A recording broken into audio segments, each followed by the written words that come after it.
Hi guys, எல்லாருக்கும் வணக்கம் guys. இந்த வீடியோவில் நம்ம என்ன பார்க்க போகிறோன்னா, தேர்டு டெஸ்ட் போட்டியில் இந்திய அணி மிஸ் ஆகிட்டாங்க. கண்டிப்பாக நான்காவது டெஸ்ட் போட்டியில் இந்திய அணியை விட மாட்டோம், கட்டாயம் அந்த போட்டியை நாங்கள் தான் வெல்வோம் அப்படின்னு சொல்லிட்டு ஆஸ்திரேலிய அணி நட்சத்திர வேகப்பந்து வீச்சாளர் மிச்சல் ஸ்டார்க் பார்த்தீங்கன்னா மூன்றாவது டெஸ்ட் போட்டி குறித்தும் அப்புறம் அடுத்து வரப்போகிற டெஸ்ட் போட்டி குறித்தும் சில பல கருத்துக்கள் பேசியிருக்காரு.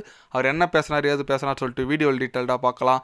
அதுக்கு முன்னே நீங்கள் நம்ம சேனலுக்கு புதுசாக வந்திருந்தீங்கன்னா ஒரு சப்ஸ்கிரைப் மட்டும் பண்ணிவிட்டு வீடியோக்குள்ளே போகலாம்.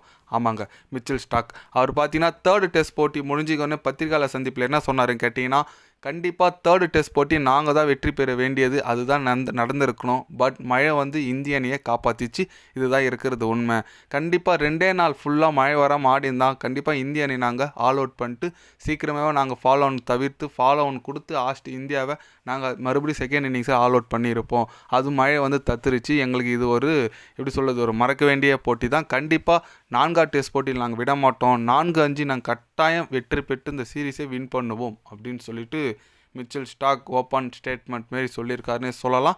அவர் சொன்னது 100க்கு 100 உண்மை தாங்க. மழை வரலன்னா கண்டிப்பாக இந்திய அணி காலி தான் நான் நினைக்கிறேன். பட் செகண்ட் இன்னிங்ஸில் இந்திய அணி கொஞ்சம் நல்லா பால் போட்டாங்க, அது பார்க்க கொஞ்சம் நல்லா இருந்துச்சு. ஏன்னா ஃபஸ்ட் இன்னிங்ஸ் ஆஸ்திரேலியா பார்த்தீங்கன்னா 445 ரன் குவிச்சிட்டாங்க செகண்ட் இன்னிங்ஸ். ஆனால் ஃபஸ்ட் இன்னிங்ஸ் இந்தியா பார்த்தீங்கன்னா ஒரு சொதப்பலான கிரிக்கெட் தான் ஆடிட்டு வந்துட்டு இருந்தாங்க.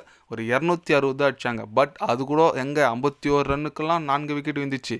அப்புறம் ஜடேஜாவோ நம்ம கேஎல் ராகுலோ அப்புறம் பும்ரா ஆகாஷ்தீப் இவங்களாம் போராடி ஒரு டீசெண்டான ஸ்கோர் எடுத்துகிட்டு ஃபாலோ ஒன் தவிர்த்தாங்க. அதனால் கண்டிப்பாக இந்திய அணி இன்னும் நிறைய யோசிக்க வேண்டியது இருக்குது. டாப் ஆர்டர்ஸ் ஒன்றுமே சரியில்லை. இந்த கில்லா இருக்கட்டும், ரோஹித் சர்மா, விராட் கோலி இவங்களாம் என்ன பண்ணுறாங்கன்னு சொல்ல, ரிஷப் பண்ணிட்டு அவங்களாம் என்ன பண்ணுறாங்கன்னே தெரியல.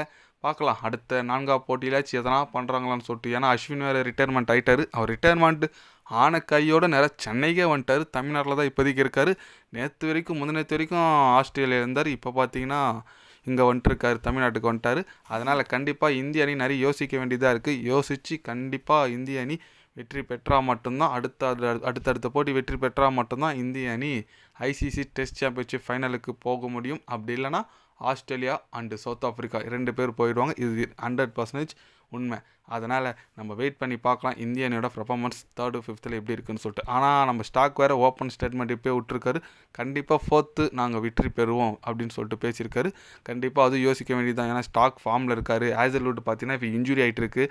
கண்டிப்பாக அவர் அடுத்த போட்டியில் விளையாட மாட்டார். போலாண்ட் வரதுக்கு வாய்ப்பு இருக்குது. பேட் கமெண்ட்ஸ் 3 கன் பவுலர்ஸ் மாரி வச்சுட்ருக்காங்க. அதை வச்சு தான் நம்மளை செஞ்சிட்ருக்காங்க. பார்க்கலாம் நம்ம இந்திய அணியோட பர்ஃபார்மன்ஸ் எப்படி இருக்குது சொல்லிட்டு 4th டெஸ்ட்டில்.